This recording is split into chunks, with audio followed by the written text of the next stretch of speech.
Before I tell you this story, you need to understand one thing. I did not have a hero moment.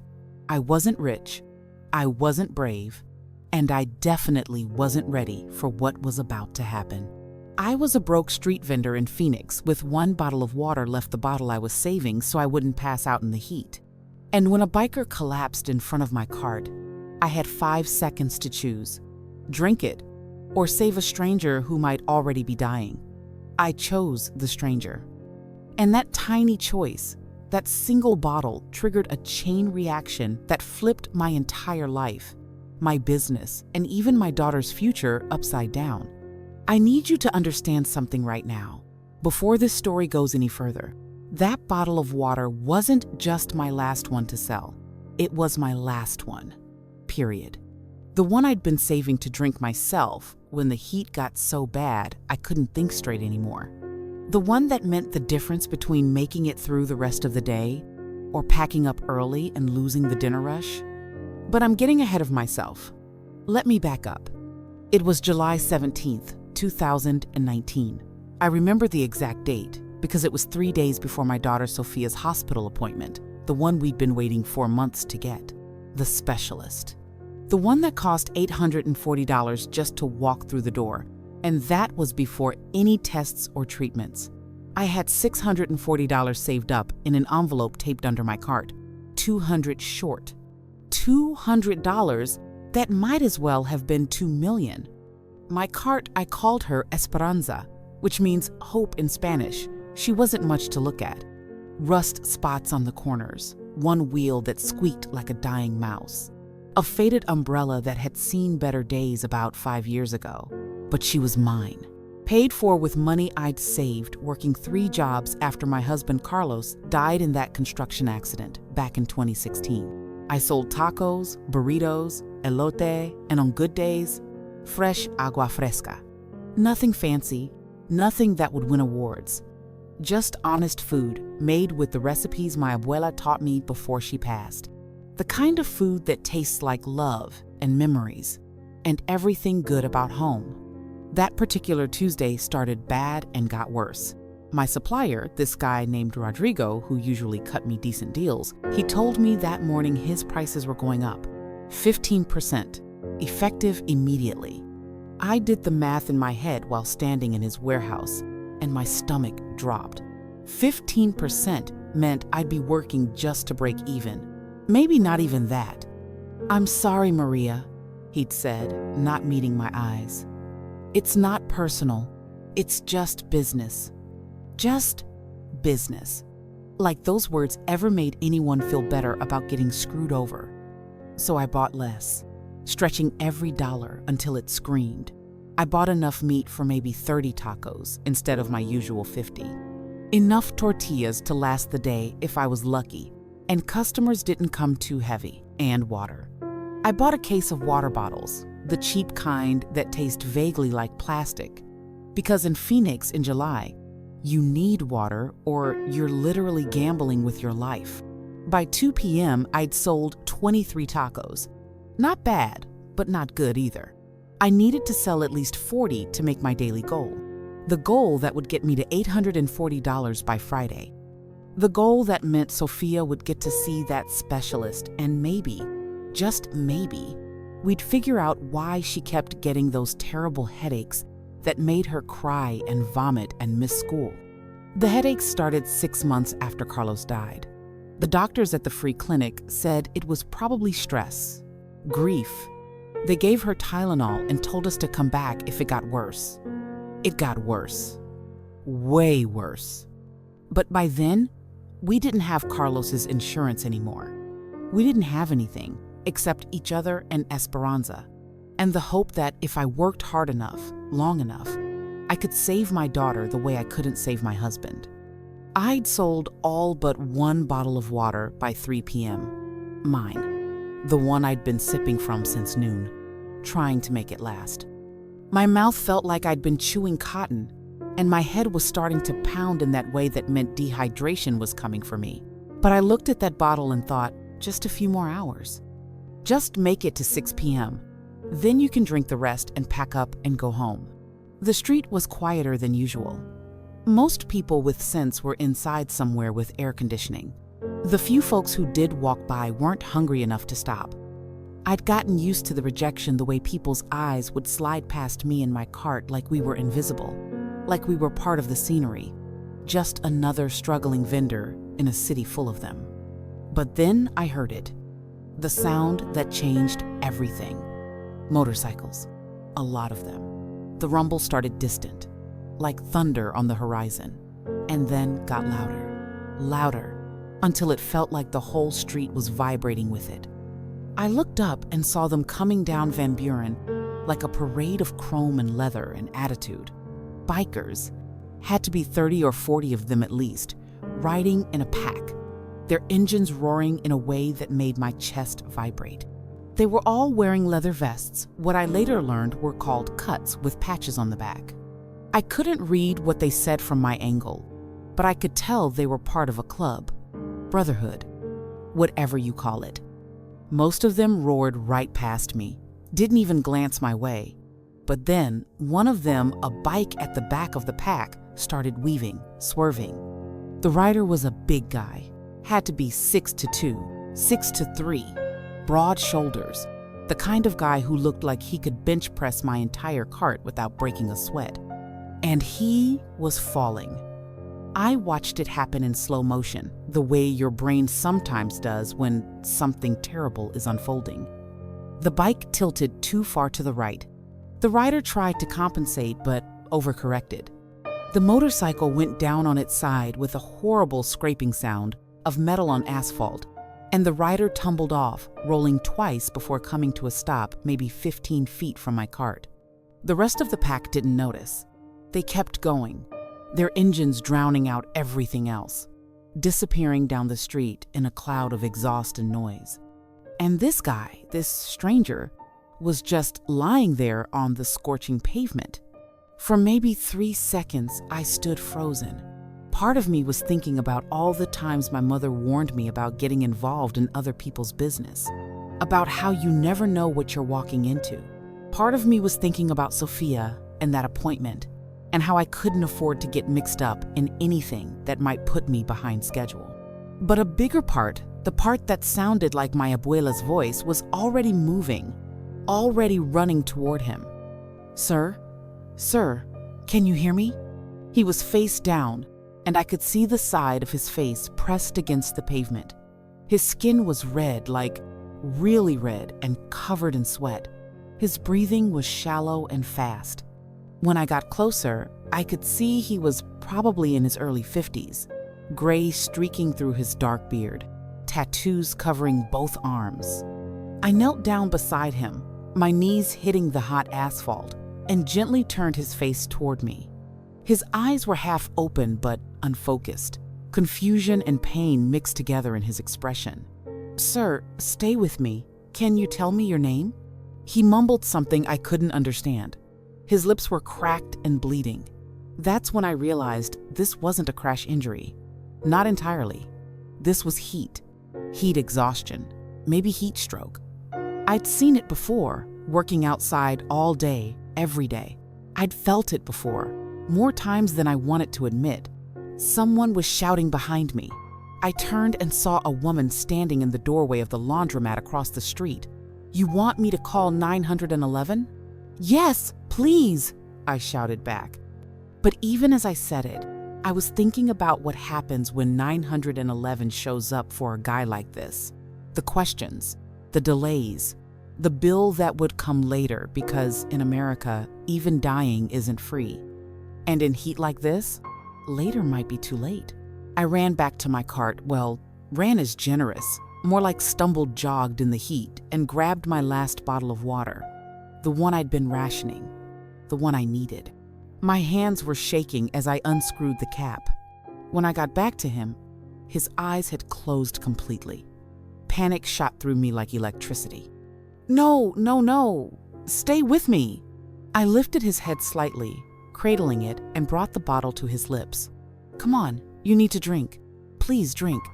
I tilted the bottle and let some water dribble into his mouth. At first, nothing happened. Then his throat worked, swallowing. His eyes fluttered open again, just barely, and I let out a breath I didn't know I was holding. That's it. Small sips. You're okay. You're going to be okay. I used some of the water to wet my hand and pressed it against his forehead, his neck, trying to cool him down. The water was barely cool itself. It had been sitting in my cart all day, but it was better than nothing. I kept talking to him, kept trying to keep him conscious, pouring tiny amounts of water into his mouth whenever he seemed able to swallow. The ambulance took forever to arrive. In reality, it was probably only 8 or 9 minutes. But when you're kneeling on burning asphalt, watching a stranger slip in and out of consciousness, every second feels like an hour. My knees were screaming. My back was cramping. The sun was cooking the back of my neck, and my water bottle was getting lighter and lighter. By the time I heard the sirens, the bottle was empty, completely empty. I'd given him every drop. The paramedics came rushing over with their equipment and their efficient movements. One of them, a young guy with red hair, gently moved me aside. "Ma'am, we've got him now. Can you tell us what happened?" I explained about the motorcycle crash, about finding him, about the heat. They nodded and went to work, checking his vitals, starting an IV, loading him onto a stretcher. Professional, quick. "Is he going to be okay?" I asked. "You probably saved his life," the red-haired paramedic said as they lifted the stretcher.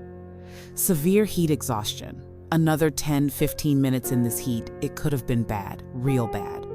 They loaded him into the ambulance. I stood there watching them drive away, sirens blaring, and suddenly became aware of my own body, my pounding headache, my dry mouth, the way my vision was getting a little spotty around the edges.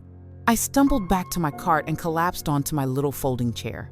No water, no energy, the sun beating down like a hammer. I put my head in my hands and wanted to cry, but I was too dehydrated for tears. That's when I noticed it. His motorcycle, still lying there in the middle of the street. Traffic was going around it, but somebody would need to move it. Should I call someone? Did I have the right to touch it? I didn't know anything about motorcycles. And then, worst thought, what about his club? Those other bikers? Would they come looking for him? Would they blame me somehow? My mind was spiraling. The heat wasn't helping. I needed water, desperately, but I'd just sold my last one. No, wait, I'd given away my last one. The difference felt important somehow, though I was too fuzzy-headed to figure out why. I counted the money in my cash box with shaking hands. $73. Not enough for the day. Not nearly enough. And now I'd have to spend some of it to buy water just to survive the rest of the afternoon. I locked up my cart and walked 3 blocks to the convenience store, every step feeling like I was wading through honey. The blast of air conditioning when I opened the door felt like salvation. I bought a big bottle of water and drank half of it, standing right there in the aisle, not caring that the clerk was watching me like I was crazy. When I got back to my corner, the motorcycle was gone. Someone must have come and got it while I was at the store. That was good, I guess. One less thing to worry about. The rest of the day was a blur. I sold maybe 6 more tacos, made another $42, packed up Esperanza at 6:30 when it became clear no one else was coming. Counted my total, $115 for the day.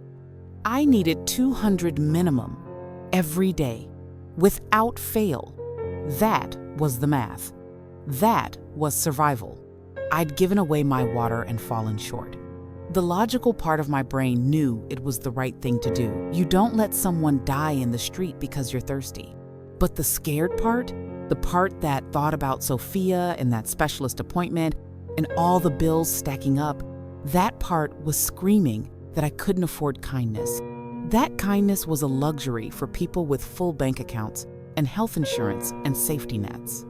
I pushed Esperanza home through streets that were finally starting to cool down. 3 miles, 45 minutes of pushing because the wheels were so bad. By the time I got to our apartment, a 1-bedroom in a complex that had seen better days about 3 decades ago, my arms felt like rubber and my legs were ready to give out. Sophia was sitting at our little kitchen table doing homework when I came in. she looked up and smiled, and for just a second, everything else faded away. Her smile, God, her smile could light up the darkest room. Even with the pain she was in, even with everything we were going through, she could still smile like that. "Hi, Mama. How was work?" "Long, mija. How are you feeling?" Her smile dimmed a little. Headache came back around 4, but I took the medicine, and it helped a little. The medicine. The over-the-counter stuff that barely touched her pain anymore. The stuff that was not what she needed, but was all we could afford until Friday. Until the specialist. Until maybe someone could tell us what was actually wrong with my little girl. I wanted to tell her about the biker, about giving away the water, about falling short on my daily goal. But what good would it do except worry her? So I smiled instead, kissed the top of her head, and said, "I'm proud of you for remembering to take it. You're so responsible." "Because I have to be," she said quietly, looking back down at her homework. And there it was, the thing we never talked about directly. How she'd grown up too fast after her father died. How she'd had to become the responsible one, the easy one, because she knew I was drowning. 13 years old and already carrying weight no child should carry. That night, after Sophia went to bed, we shared the bedroom. I slept on a mat on the floor. I sat at the kitchen table counting money. The envelope from under the cart, my tips from the week. Every dollar, every quarter, $673. 167 short. 3 more days to make it up. 3 more days of 100-degree heat and hoping customers showed up and praying nothing else went wrong. I thought about that biker, wondered if he was okay, wondered if the hospital would track me down somehow, send me a bill for the ambulance I'd called, wondered if I'd been stupid to get involved. But then I thought about his face, the confusion in his eyes, the way he'd swallowed that water like it was the most precious thing in the world, the way the paramedic said I'd probably saved his life. I'd saved a life today. Carlos would have been proud of that. Abuela would have been proud. Maybe that had to be worth something, even if my bank account said otherwise. I put the money back in the envelope, taped it under the cart for tomorrow, and crawled onto my mat. Sleep came hard, the way it always did when worry was louder than exhaustion. But eventually, I drifted off, dreaming about water bottles and motorcycles and appointments I couldn't afford. I had no idea that in 3 days, everything was about to change, that the man I'd helped was about to help me back in ways I couldn't imagine, that my act of kindness, my stupid, impulsive, can't afford it act of kindness, was about to come back around in the most impossible way. But that Tuesday night, lying on my mat in our tiny apartment, listening to Sophia breathe in her sleep, all I knew was that I was tired, so tired, and still $167 short of the miracle we needed. If you're watching this, if you've made it this far in my story, please hit that like button. Not for me, but because maybe you've been where I was. Maybe you've had to choose between what's right and what you can afford.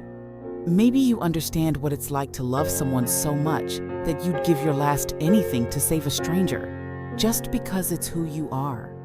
And comment below, tell me about a time someone helped you when you needed it most.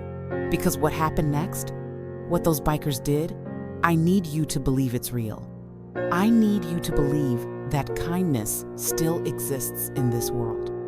Now let me tell you about Wednesday. Wednesday morning started the same way every morning started, with Sophia's alarm going off at 6:15 and the sound of her groaning as she tried to convince herself to get out of bed. I was already awake, had been since 5:30, lying on my mat, staring at the ceiling, doing math in my head that never came out the way I needed it to. $167 short, 3 days left, $56 a day above my usual take. Possible, but only if everything went perfect. And when did things ever go perfect? Mama? Sophia's voice drifted from the bedroom, small, tired, the voice she used when the pain was bad. I got up quickly, Ignoring the protest from my knees, the left one had been acting up since I'd knelt on that pavement yesterday and went to her. She was sitting on the edge of her bed, holding her head in both hands, her dark hair falling forward like a curtain. "Another headache, baby?" She nodded, and I saw her wince at the movement. "It's bad today, Mama. Really bad." My heart clenched. That squeezing feeling that every parent knows when their child is hurting and there's nothing immediate you can do to fix it. I knelt beside her. There went that knee again and gently pushed her hair back from her face. Okay. Let's get you some medicine and some water. Can you stand?" "I think so." But when she tried, her legs went wobbly and she sat back down hard. The fear in her eyes when she looked at me, that's what killed me. She was scared. My brave, strong Sophia was scared of her own body. "That's okay, mija. You stay here. I'll bring everything to you." I got her the Tylenol and a glass of water, helped her take it, then called the school attendance line to let them know she wouldn't be in. Third time this month. The recording didn't judge, but I could feel the judgment anyway. Another absence, another red flag on her record. Another thing making us look like we couldn't keep our lives together. "Mama, I'm sorry," Sophia whispered after I hung up. "Sorry? Baby, you have nothing to be sorry for. I know you need to work, and now you have to stay with me." "Stop!" I sat on the bed beside her and took her hand. "Sophia Maria Castellanos, you listen to me. You are the most important thing in my life. More important than work. More important than anything. You understand?" She nodded, but I could see she didn't really believe it. How could she? She'd watched me work myself to exhaustion every day for 3 years. She'd seen me choose double shifts over parent-teacher conferences.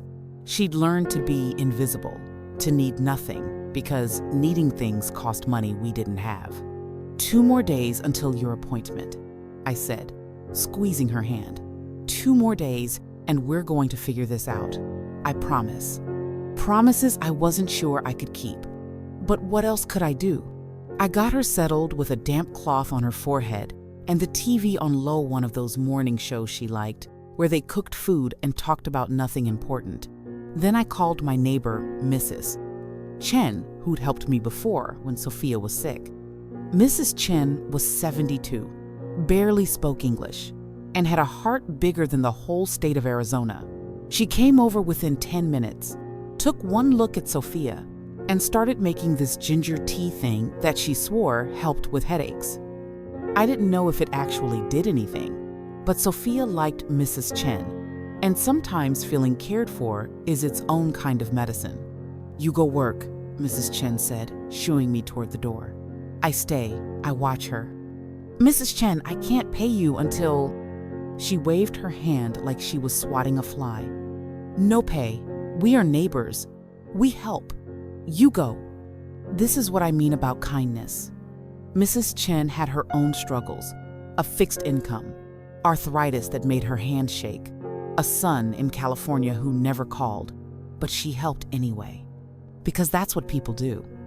Or what people should do. What I wish more people did. I got to my corner by 8:30, later than usual, but not terrible. Set up Esperanza, turned on the little propane grill, and got to work prepping. The morning passed slow. A few breakfast tacos sold to construction workers heading to job sites. A couple of regulars who always stopped by. Nothing special. Nothing that would get me closer to that $56 above goal number I needed. Around 11, I noticed something weird. People were staring at my corner. Not AT me, exactly, but at the spot where that biker had gone down yesterday. I'd scrubbed the street as best I could with a bucket of soapy water. This morning there'd been some oil from his bike, and I didn't want anyone to slip, but you could still see the scuff marks on the asphalt. A couple of guys in business suits walked by, pointing at it, talking in low voices. A woman with a baby stroller stopped and took a picture. A picture of what? Skid marks? I didn't understand it, but I also didn't have time to think about it too much. Lunch rush was coming, or what passed for lunch rush on my corner, and I needed to be ready. But then, at exactly 12:15 p.m., I heard it again. That sound, that rumbling, thundering, impossible to ignore sound of motorcycles. A lot of motorcycles. My stomach dropped. I looked up and saw them coming down Van Buren, and this time, there were more of them. Way more. Had to be 50, 60 bikes, maybe more, all riding together in that tight formation they do, all wearing those leather vests with patches. And they were slowing down, right in front of my cart. Oh God, oh no, what had I done? Were they angry? Did they think I'd caused the crash somehow? My mind raced through every possible scenario, each one worse than the last. The first bike pulled up about 10 feet from my cart and killed the engine. The rider, a woman with silver hair pulled back in a braid and arms covered in intricate tattoos, got off her bike and removed her helmet. She had to be in her 60s, with a face that had seen things, weathered things, survived things. One by one, the other bikes pulled up, parked, engines cutting off until the street was suddenly eerily quiet.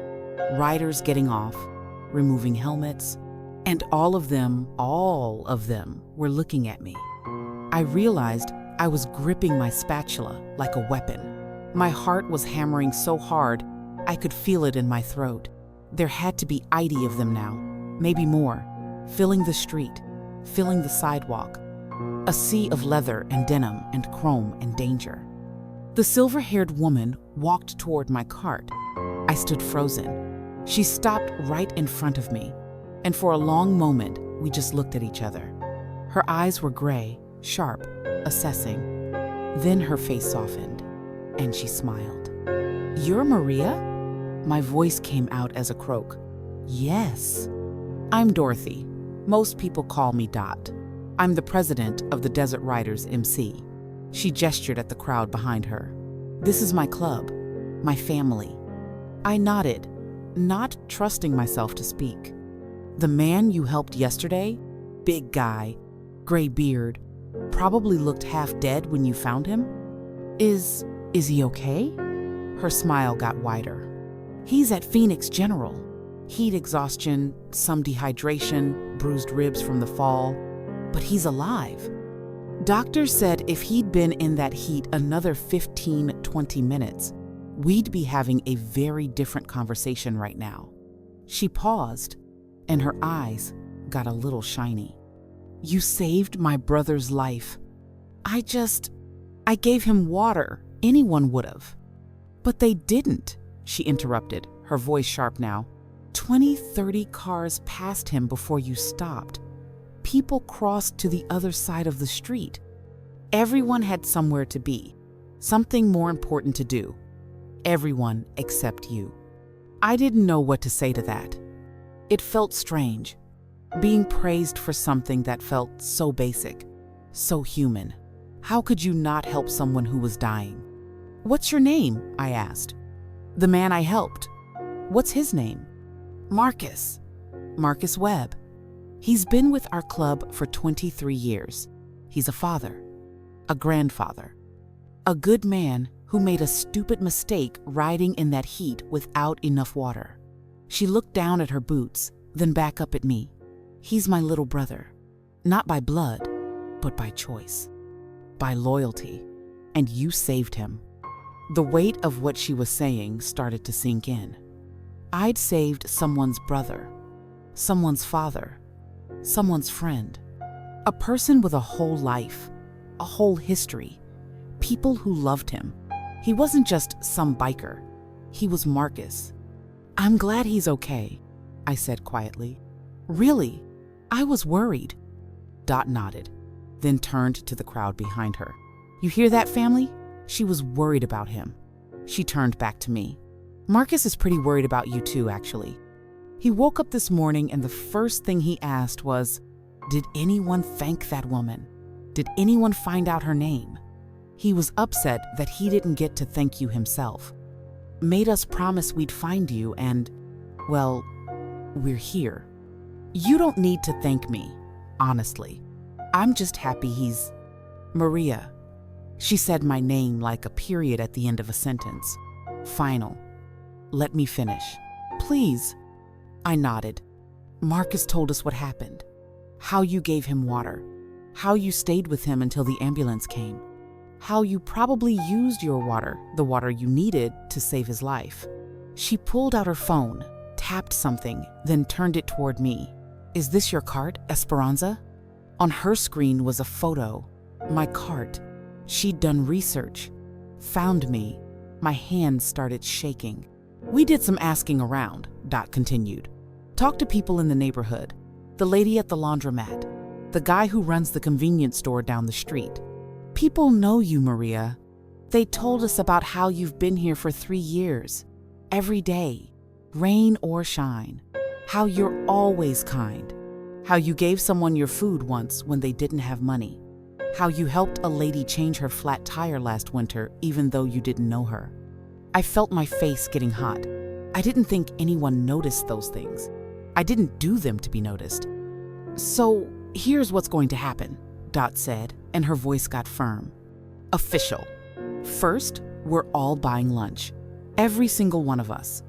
Whatever you're selling, we're buying. And we're tipping, generously. My brain struggled to process that. I looked at the crowd of bikers again. Had to be 80, maybe 90 of them. I didn't have enough food for 90 people. Not even close. I don't have enough inventory for... Then you sell what you have, and we'll figure out the rest. Some of us will wait. Some of us will buy whatever's left. But everyone's giving you money today, Maria. Everyone. That's too much. I can't accept. You can, and you will. Her tone left no room for argument. But that's not all. Marcus wanted us to give you this. She reached into her vest and pulled out an envelope. A thick envelope. She held it out to me, and I just stared at it like it might bite me. Take it, she said gently. With shaking hands, I took the envelope. It wasn't sealed. I opened it and looked inside, and my vision went blurry. Cash. A lot of cash. I couldn't count it all, but I could see hundreds, multiple hundreds, maybe thousands. That's from Marcus's personal fund, Dot said. He wanted you to have it. No strings, no payback, just thank you for being the kind of person who stops. I couldn't speak, couldn't breathe. I just stood there holding this envelope full of money, more money than I'd seen in years, and tried not to cry in front of 90 bikers. There's $8,000 in there, Dot said quietly. I know that because I counted it myself this morning. Marcus wanted to give you 10, but that's all he had liquid right now. The rest is tied up in, well, that doesn't matter. 8,000 for you. $8,000. $8,000. That was the specialist appointment. That was 3 specialist appointments. That was rent for 6 months. That was food and medicine, and maybe even fixing Esperanza's wheel that squeaked. That was breathing room. That was everything.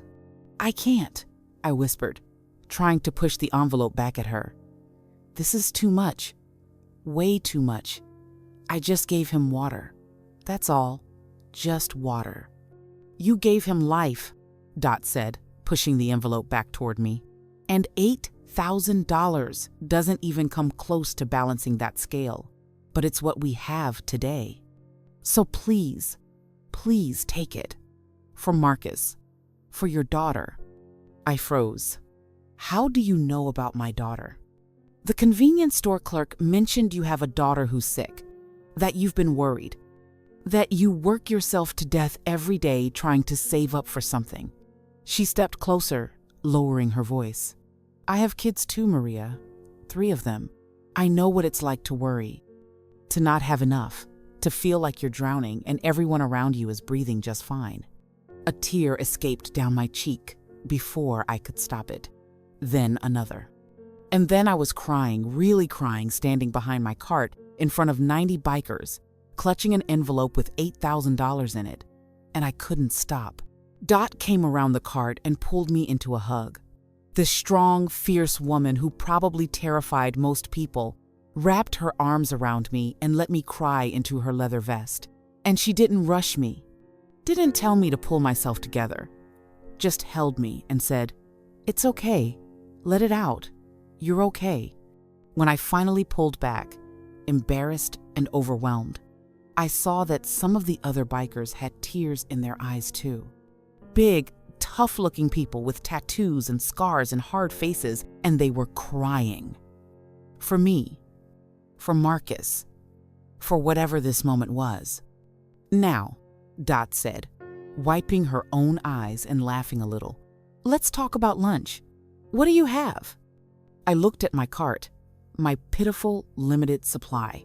I have maybe enough for 25 tacos. And some elote. That's it. I didn't prep for. Then we buy those 25 tacos and that elote. A voice called out from the crowd. A big man with a red beard and a patch on his vest that said Road Captain. And the rest of us will go to that taco place down on McDowell and eat there. But we all give Maria money before we leave. Agreed? A chorus of agreed and hell yes came from the group. And that's exactly what they did. For the next 45 minutes, my corner became the busiest place in Phoenix. Bikers actually lined up to buy my food. They paid $20 for a $3 taco, $50 for $5 elote. They emptied my cart, cleaned me out completely, and every single one of them left cash on my counter. "For the water yesterday," one guy said, leaving a $100 bill. "For being good people," a woman said, adding another $50. "For taking care of our brother," another one said, stacking 20s like they were playing cards. I couldn't keep up, couldn't process it. My cash box was overflowing. Money was stacked on my cart, tucked under things. One biker even tried to tape a 50 to my umbrella before I stopped him. And they weren't just giving money. They were talking to me, asking about my food, about my daughter, about my life, learning my story, sharing their own. I met Tony, who'd been sober for 12 years and now ran meetings for other people struggling with addiction. I met Sarah, who'd survived breast cancer and now rode across the country raising money for research. I met James, who'd lost his son in Iraq and found family in this club when he couldn't find it anywhere else. These weren't criminals, weren't the dangerous bikers you see in movies. They were teachers and mechanics and nurses and veterans and parents and people who'd been broken and put themselves back together with chrome and leather and loyalty. When the last taco was sold and the last elote was gone, Dot came back over to me. "That's not everything," she said. "What do you mean?" We're coming back tomorrow, all of us, and we're bringing friends, and we're spreading the word on social media, in our club networks, everywhere. You're about to get a lot more customers, Maria. I hope you're ready." "I don't understand." She smiled. "You will. Marcus is in room 412 at Phoenix General, by the way. Visiting hours are until 8 p.m. He'd really like to meet you, if you have time." Yes. I'll try to." "Good. Now go count your money, close up early, and go take care of your daughter. We'll see you tomorrow." And just like that, they were gone. Engines starting up, that rumble filling the street again. 90 bikers riding off into the Phoenix afternoon like something out of a dream, or a movie, or a miracle. I stood there in the silence they left behind, looking at my empty cart, my overflowing cash box, the envelope still clutched in my hand. My phone buzzed, a text from Mrs. "Sophia feeling better. Sleeping now. You come home when ready." With trembling hands, I started counting the money. The cash box first, $1,200.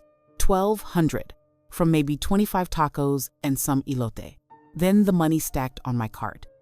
Another $800, plus the envelope from Marcus, $8,000. Total, $10,000. $10,000. I sat down hard on my folding chair because my legs wouldn't hold me anymore. I'd made my goal for Sophia's appointment. I'd made it 10 times over. We could see the specialist, get tests, get answers, get treatment. We could pay rent early, buy more inventory, fix Esperanza properly, maybe even, and this felt like dreaming, maybe even save some for emergencies.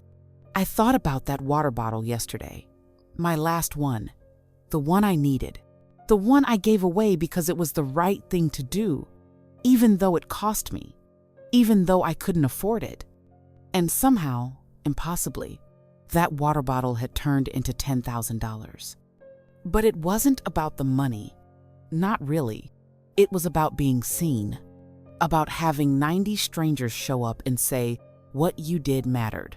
You matter. It was about kindness, creating more kindness, rippling out in ways you can't predict or control.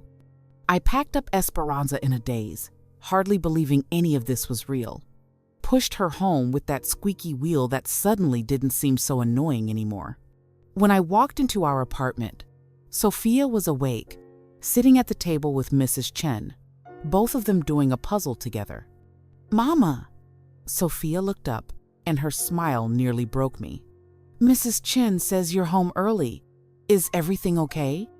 I set down my bag, walked over to her, and knelt down so we were eye level.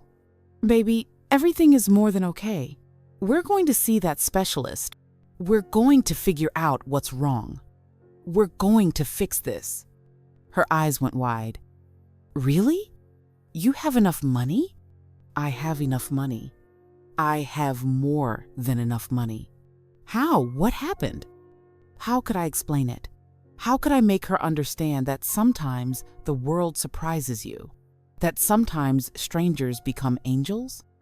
That sometimes giving away your last bottle of water opens up the floodgates of blessings you didn't know existed? "Tomorrow," I said, pulling her into a hug. "I'll tell you everything tomorrow.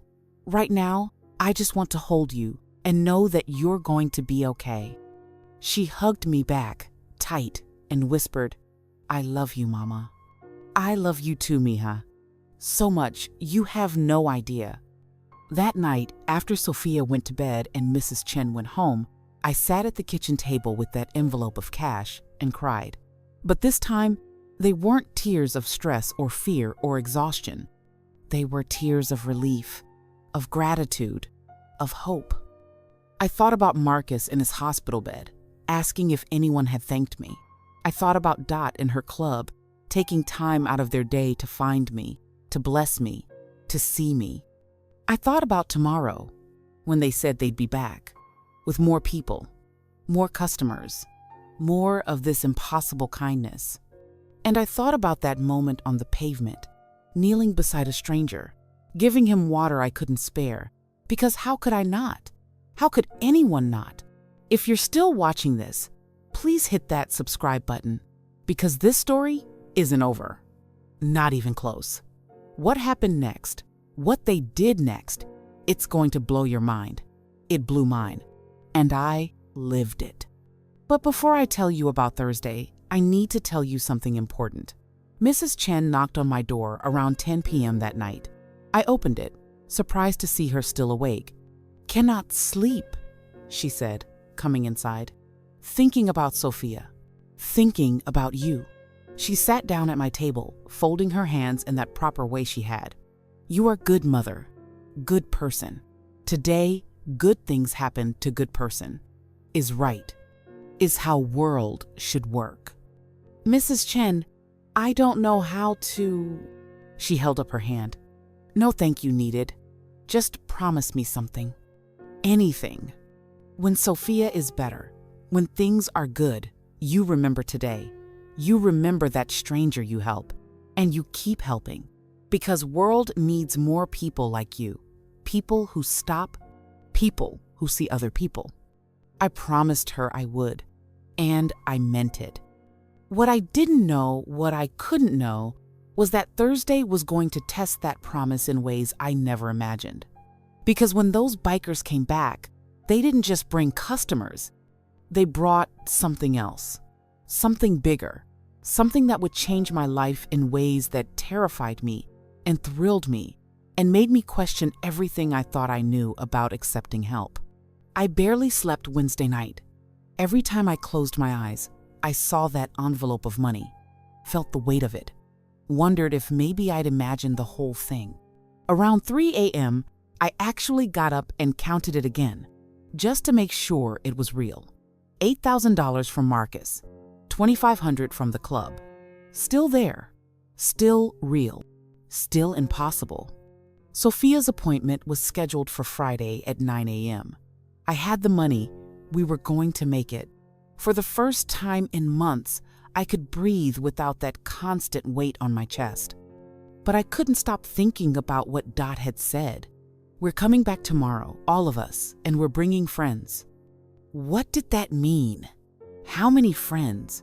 I'd completely sold out yesterday with maybe 30 customers. If they brought more people, I'd need more food, a lot more food, which meant spending money I now had, but money that felt too precious to risk. What if I bought too much and it went bad? What if they didn't actually come back? At 5 a.m., I gave up on sleep and started making a list. If I was going to do this right, I needed to be prepared. I needed inventory like I'd never carried before, which meant going to Rodrigo's warehouse before he opened to the public, catching him early when he was in a good mood, and hoping he'd cut me a deal. I was at his warehouse by 6:15. He was surprised to see me.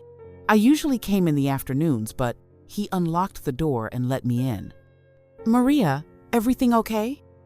"I need to place a big order, bigger than usual." His eyebrows went up. "How big?" I looked at my list. Enough meat for 200 tacos, 500 tortillas, all the fixings, double my usual order of everything else. He let out a low whistle. "That's a lot of food. You got a catering job or something?" "Something like that."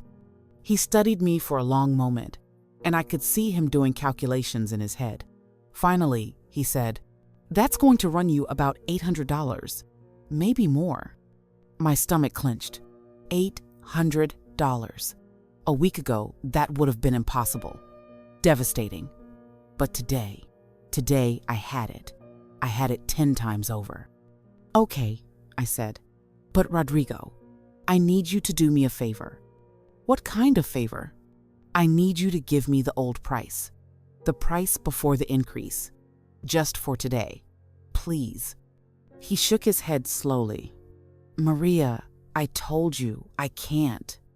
I saved a man's life yesterday." The words came out harder than I meant them to. I gave away my last bottle of water to a stranger who was dying in the street. And his friends, his family, they showed up yesterday and bought every single thing I had. They're coming back today with more people, and I need to be ready. I need this to work. So please give me the old price. Just today. Something shifted in his face. He'd known me for 3 years. Knew I wasn't someone who asked for handouts or played on sympathy. Knew I worked hard and paid on time and never caused problems. "The old price is $700, he said finally. "I'll do it for $650. "But Maria, you make this work. You remember who helped you get there." "I will. I promise." I loaded up more food than Esperanza had ever carried. The cart was heavy, groaning under the weight, that squeaky wheel protesting even louder than usual. But I didn't care.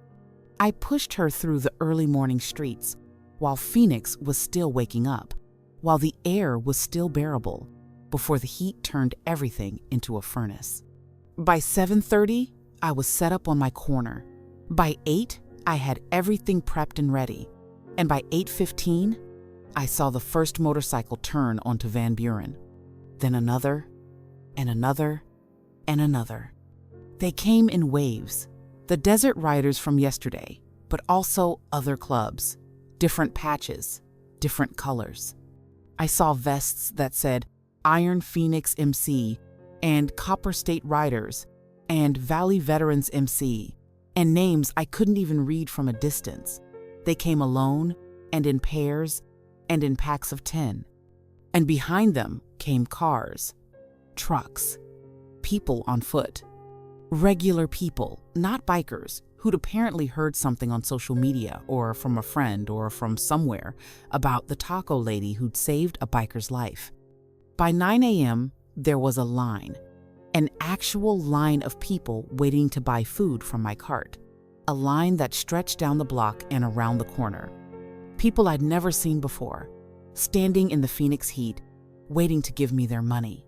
I worked faster than I'd ever worked in my life, grilling meat, warming tortillas, assembling tacos, handing out elote, making change, saying thank you over and over until the words lost meaning. My hands were moving on autopilot. My brain couldn't keep up with what was happening. 3 tacos, please. Got it. 5 elotes. Coming up. Whatever you recommend. Tacos are good today. Keep the change. Are you sure? That's... Keep it. Over and over. Person after person. The cash box filled up. Overflowed. I had to start putting money in my pockets. In the cart's storage compartment. Under things. Everywhere. Around 10 a.m., a news van pulled up. An actual news van with a satellite on top and a logo on the side. A woman in a blazer got out with a cameraman behind her. "Are you Maria Castellanos?" she called out, trying to be heard over the crowd. "I'm working," I called back, flipping meat on the grill. "Can't talk right now." "We heard about what you did for that biker. We'd love to get your story on camera." "Maybe later. I have customers." But the cameraman was already filming. Filming me, filming the line, filming the bikers who were helping direct traffic now because the crowd was so big it was spilling into the street. This was crazy. This was beyond anything I could have imagined. Dot appeared at my cart around 10:30, and I'd never been so happy to see someone in my life. "You need help," she said. It wasn't a question. "I can't afford to hire." "I didn't ask if you could afford it. I said you need help." She turned to the crowd. Who here knows how to work a grill? 5 hands went up immediately. Who knows how to make change fast? 3 more hands. "Perfect. You, and you," she pointed at the grill volunteers. "Get back here and help Maria cook." You 2 pointing at others. Work the cash box and keep the line moving. You pointing at a younger guy with multiple piercings. Go to that convenience store and buy every bag of ice they have. We need to keep this food cold. And just like that, I had a crew. Strangers' customers who'd come to buy food were now behind my cart, helping me cook and serve and manage money. It should have felt weird or invasive, but instead it felt like family. Like when your whole neighborhood shows up to help you move. Like community. The woman from the news was still there, now interviewing people in line. "I saw the story on Facebook," one lady said to the camera, "about how she gave that man her last bottle of water. In this heat, knowing she needed it herself, that's a hero right there." So I drove 40 minutes to come buy lunch from her. Please subscribe and comment part 2 below.